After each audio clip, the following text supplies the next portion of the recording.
मित्रों नमस्ते। बीए भाग 1 के ऐच्छिक हिंदी के संदर्भ में आज हम अपनी बात यहाँ रख रहे हैं। शिवाजी विश्वविद्यालय ने बीए भाग 1 के लिए प्रथम वर्ष के लिए हिंदी के लिए जो पुस्तक निर्धारित की है उसका नाम है साहित्य जगत। यह पुस्तक 2 हिस्सों में विभाजित है, जिसका पहला हिस्सा है कविताओं का और दूसरा जो है वो गद्य साहित्य का है। महाकवि निराला से लेकर जया जादवानी तक कुल 16 रचनाकारों ने यहाँ इस पुस्तक में अपने अपने काव्यत्व का जो है वो परिचय दिया है। निराला जी जो हिंदी के अनेक वादों के प्रवर्तक माने गए हैं। मूलतः जब हम हिंदी साहित्य का अध्ययन करते हैं उस समय हमारे सामने एक बात स्पष्ट हो जाती है कि हिंदी साहित्य का इतिहास जो है वह लगभग 1300 साल पहले शुरू हुआ और आज 21वीं सदी तक उसकी जो है वो यात्रा निरंतर शुरू रही है। आदिकाल, भक्ति काल, फिर रीति काल और आधुनिक काल।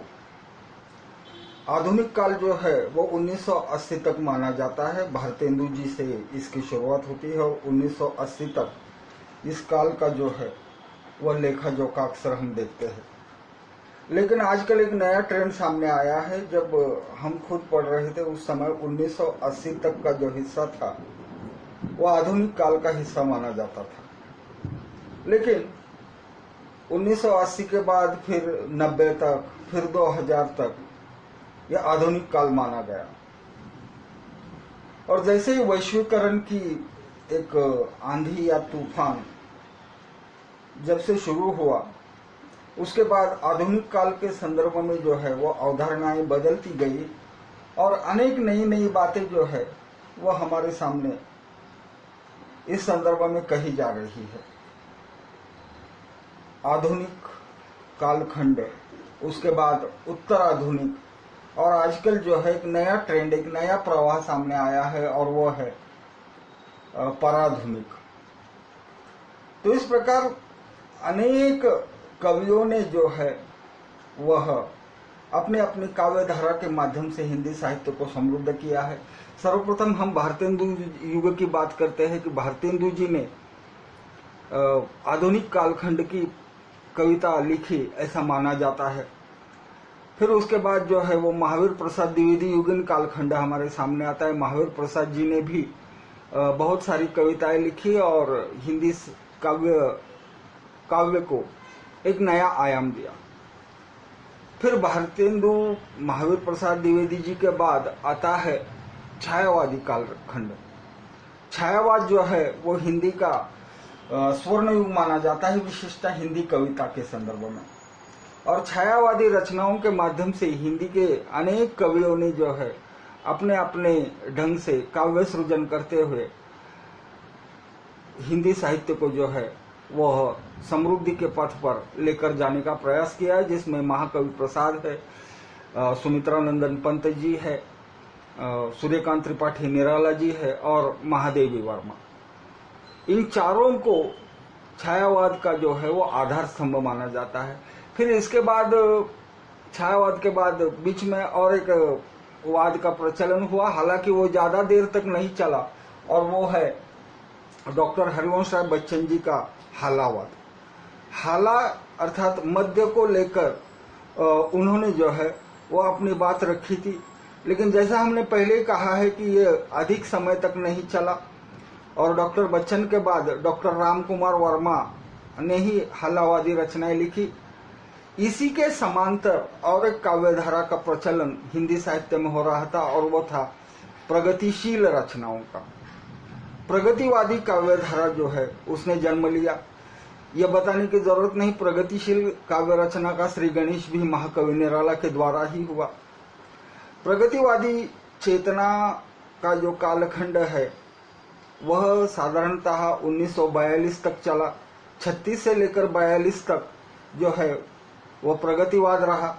42 से लेकर प्रयोगवादी कविता पैदा हुई, जिसका प्रवर्तन हिंदी के एक अन्य रचनाकार महाकवि आज्ञेय के द्वारा हुआ।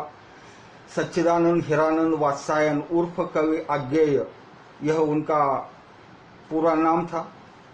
आज्ञेय ने केवल कविता ही नहीं लिखी बल्कि साहित्य की लगभग सभी विधाओं को लेकर अपनी बात रखी। तो नई कविता जिसका सूत्रपात या जिसकी शुरुआत जो है वह इस कालखंड में हुई। तार सप्तक 1, तार सप्तक 2, तार सप्तक 3 और तार सप्तक 4, इन 4 हिस्सों में जो है वो प्रयोगवादी कविता जो है वो विभाजित हुई।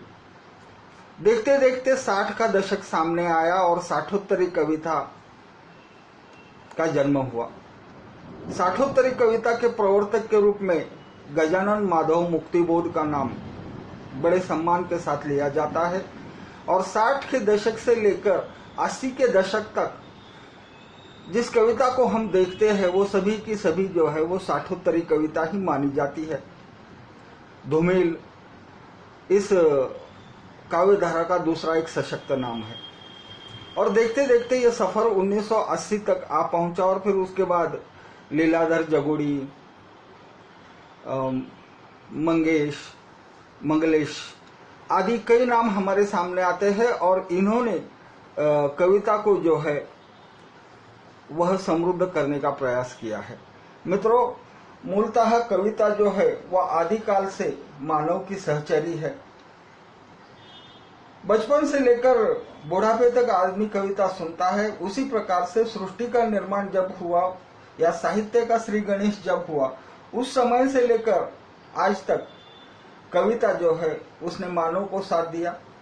1980 के बाद का जो कालखंड है वो आधुनिक कविता का माना जाता है और फिर उत्तर आधुनिक कविता निर्माण हुई और आज की जो हम कविता देखते हैं उसे पराधुनिक कविता कहा जाता है। यानी आधुनिकता से 2 कदम इस कविता ने पूरे किए हैं और वह अतीत से लेकर वर्तमान से कुछ प्रेरणाएं लेकर भविष्य तक जा रही है और अंत में भविष्य में उसका मुकाम क्या रहेगा इस संदर्भ में आज बताना बड़ा मुश्किल है।